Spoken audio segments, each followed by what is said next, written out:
Hello and welcome.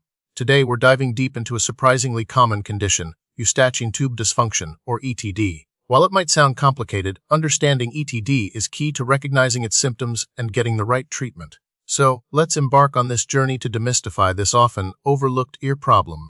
What exactly causes this dysfunction? Well, the Eustachian tube, a small passageway connecting the middle ear to the back of the throat, is usually responsible for equalizing pressure and draining fluids. But several factors can disrupt this delicate balance. Common culprits include colds, the flu, sinus infections, allergies causing inflammation, and even changes in air pressure like during airplane flights or scuba diving. Less commonly, structural abnormalities or growths can also contribute to ETD. Now, let's talk about the inner workings. When the Eustachian tube isn't functioning properly, it can effectively equalize pressure in the middle ear. This creates a pressure difference between the middle ear and the outside environment. Also, when the Eustachian tube has dysfunction, mucus drainage and ventilation gets inhibited. This can lead to a buildup of fluid in the middle ear. This fluid can become infected, or it can simply cause discomfort and affect hearing. Eustachian tube dysfunction is incredibly common, affecting millions of people worldwide. It's particularly prevalent in children because their Eustachian tubes are shorter, narrower, and more horizontal, making them more prone to blockage. While anyone can experience ETD, individuals with allergies, chronic sinus problems, or those who frequently travel by air are at higher risk. So, how do you know if you have ETD?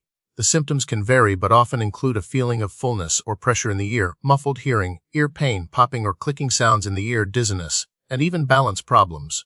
In severe cases, untreated ETD can lead to complications like ear infections or even temporary hearing loss.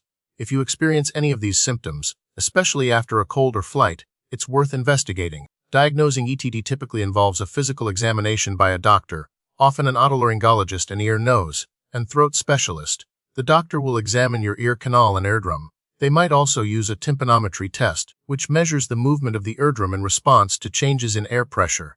This helps determine how well the Eustachian tube is functioning. Other tests, such as an audiogram hearing test, may also be performed to assess any hearing loss. While ETD doesn't have distinct types in the same way some diseases do, it can be categorized by its duration and cause. It can be acute, meaning it's short-term and usually linked to a cold or allergy, or chronic, where the symptoms persist for weeks or even months.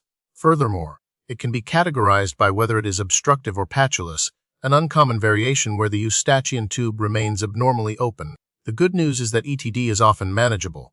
Treatment typically focuses on addressing the underlying cause and relieving symptoms. For mild cases, decongestants, antihistamines, and nasal steroid sprays can help reduce inflammation and congestion. Chewing gum or yawning can sometimes help open the Eustachian tube. In more severe or persistent cases, a doctor might consider inserting ear tubes, also known as tympanostomy tubes, to help equalize pressure and drain fluid. This is more common in children with recurrent ear infections.